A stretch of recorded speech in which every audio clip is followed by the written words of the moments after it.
Chaque spectacle proposé sous le chapiteau de Fontvieille est le fruit d'un long et très précis travail de préparation.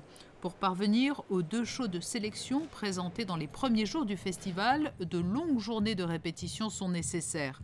Sous le regard de la princesse Stéphanie, qui ne rate aucun passage, les artistes bénéficient chacun de plusieurs heures pour adapter leur numéro à la piste monégasque.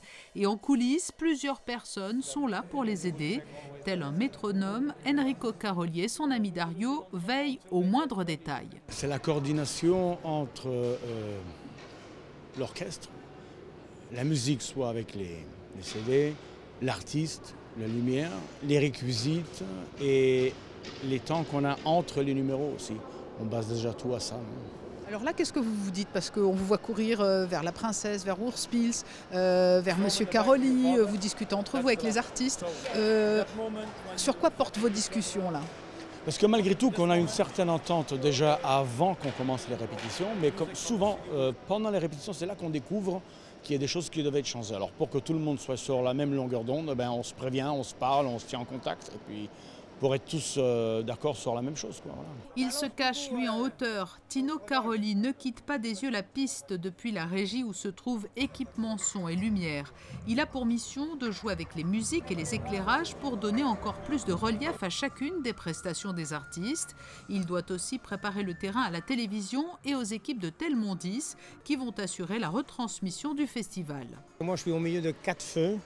Et je dois essayer de éteindre tous les feux qui s'allument partout, et pour ça je suis là. Les couleurs, plus ou moins, on décide avec Jean-Pierre, on regarde plus ou moins les costumes qu'ils ont, et les artistes veulent une chose, mais nous on essaye de voir l'image, que l'image est belle de la télévision. Là on travaille plus ou moins avec 9 personnes, il faut donner, et plus 2 du son, c'est 11 personnes, il faut donner tout le même temps le commande, que tout ça correspond juste. Il faut que ce soit une harmonie, sans ça le spectacle va à côté. Il faut vraiment la musique, l'artiste et la lumière, que ce soit comme un engrenage, que ça se engrange juste. Sans ça, c'est raté. Après toutes ces années, c'est toujours la même passion qui vous anime? Toujours pire. La passion est toujours forte parce que j'adore ça.